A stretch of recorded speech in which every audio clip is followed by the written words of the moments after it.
طرف سکته معلومه میکنم نه طرف بردم میره من دیر شما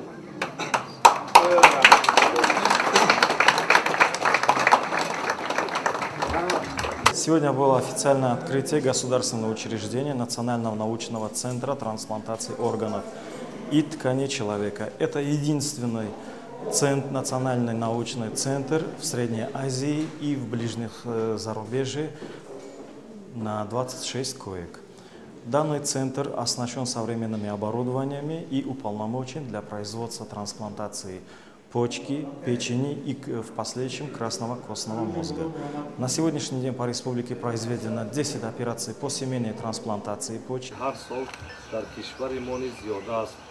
150 нафар беморон ба эҳтиёҷ ба иваз намудани гурда доранд.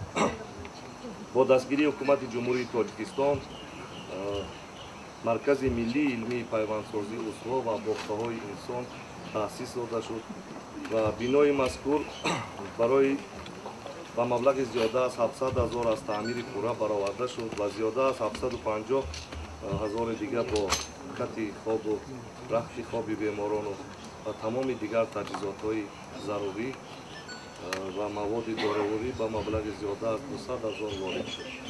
Итминон комил дорам ки фаъолияти маркази миллии илмии пайвандсозии узв ва бофтаҳои инсон ба сифатан беҳтар гардидани ҳифзи саломатии аҳолии кишвар ки яке аз муҳимтарин самтҳои сиёсати иҷтимоии ҳукумати ҷумҳурии Тоҷикистон мебошад, саҳми арзанга мебозад.